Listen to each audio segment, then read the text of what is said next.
Hello everyone, it's Howard from avtransfersUK saying hello. Just a quick little video. There have been a lot of people asking for a sort of update video on the Meaco DeHumidifier. Dehumidifier? Was that what we call it? Yeah, dehumidifier. I must say it is now, 9 months after having purchased it, perhaps longer, and it's pretty much been in daily service. I would give it 9 out of 10. I'd give it a pretty good review. I think it has worked very, very well. We're going to take a quick look at it and show you what's happening with it. Stay tuned.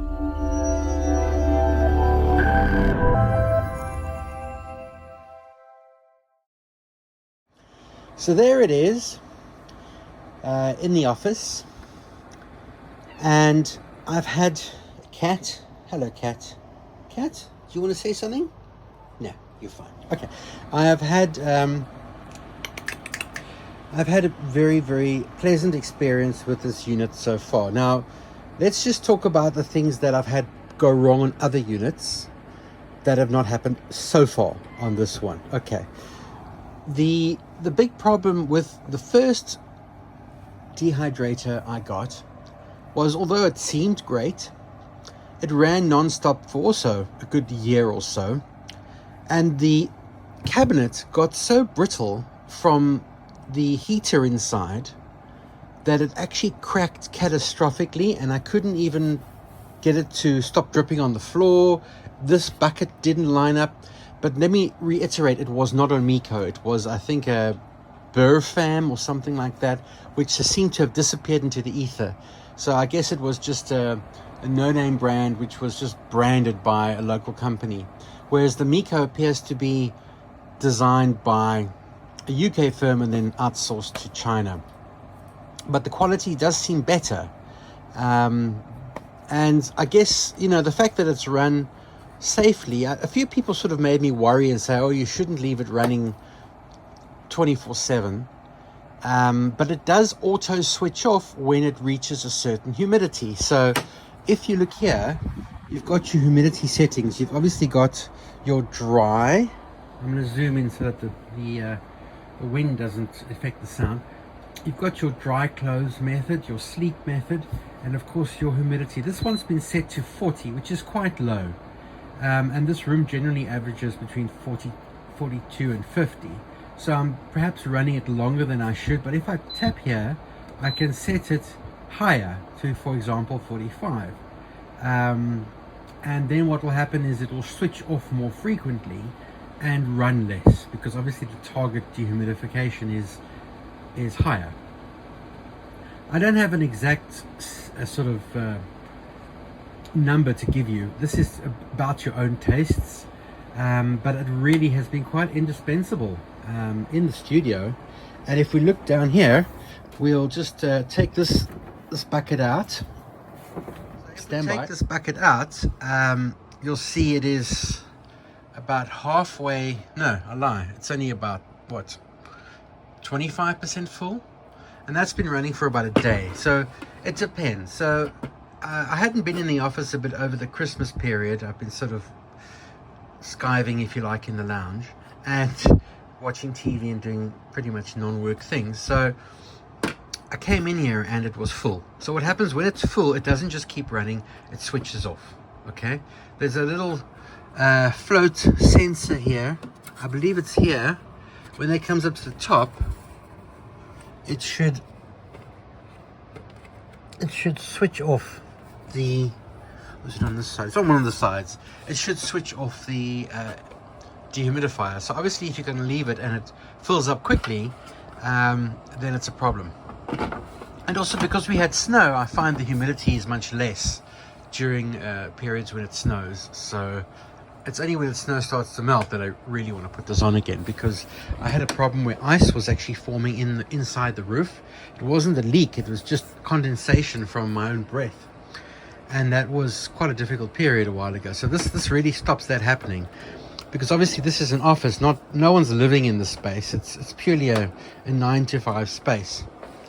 And other things to say about it really is the filter. I've cleaned it once or twice. I'm still using the original filter, and what I do is I just take it outside, I blow it off with the air compressor, and it hasn't clogged up. I'm quite mindful not to do any sort of major, dusty work in the office that's going to cause it to block up quicker. And then, just interestingly enough, that might be useful to you if you want to look at the power consumption. So 1.8 amps, and there's 16 kilograms. So I was a bit out saying it was 20, but hey, we've got a cat. Cat, you want to go out, sweetie? Okay.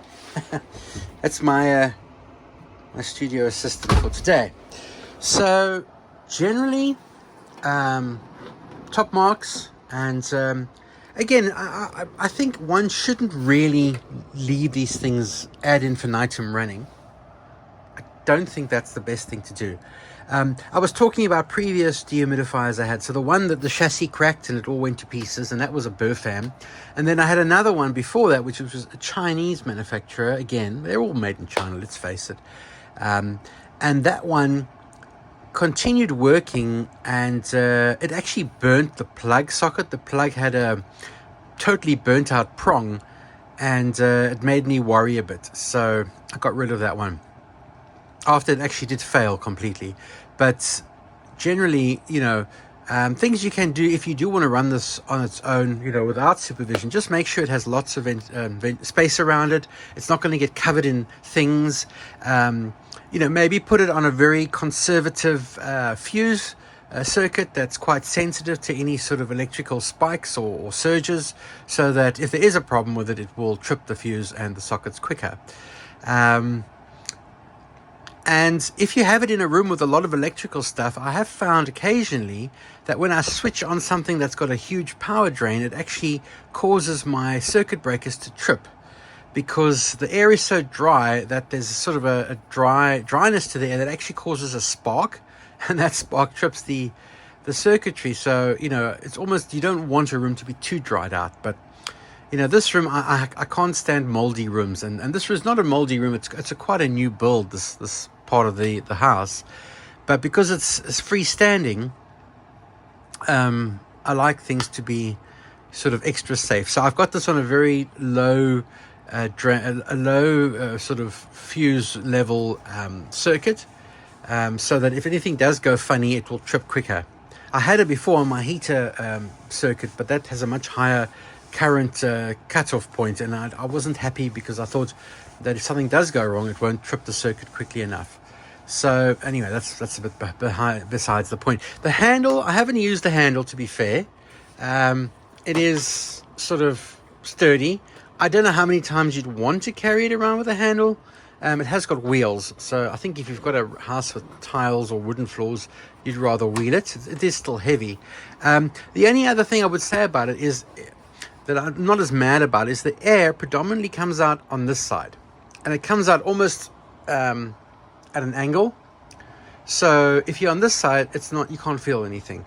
So because of the layout of my office, I actually put it on its side, right? So I put it side on, which also takes up less space near the front of the office, and it sucks in air obviously from here. You can actually feel it with your hand, cool air going in there, and the air blowing out blows sort of into the office, if you like, because there's nothing happening on that side. So you can position it differently according to your space, I guess. And you can you can't really set the fan speed, but you can set nighttime mode, which I guess will be quieter. And if you're really not happy with it running all the time, you can just shut it off. So that's my update. Obviously, if anything does happen catastrophic to it, heaven forbid, of course, we will update you. But that's that for now. That's a really quick update from the studio on the dehumidifier made by Meaco, which I got from John Lewis. As for the latest price of the unit, you'd have to check on the John Lewis website or on similar websites. And this is by no means a plug for John Lewis. It just happens to be the place where I bought it. And, you know, good old John, he does a good job. So that's it from me from AV Transfers. I'm going to be doing lots of new stuff in the new year and looking at things like Raspberry Pis. I've been doing a lot of inventing and retrofitting of old things, making them modern, which I kind of enjoy. So I'm going to be showing some of that in the new year. I've also got some CRT projects that I'm going to be looking at. I've got some stuff on the water from Japan. And I've also got a lot of stuff in from China. Very interesting little buys from AliExpress, little bits and pieces. You may want to stay tuned for that. So please subscribe, and I'll try and add more interesting things to the channel. As always, have a good one. From me, Howard. Adios.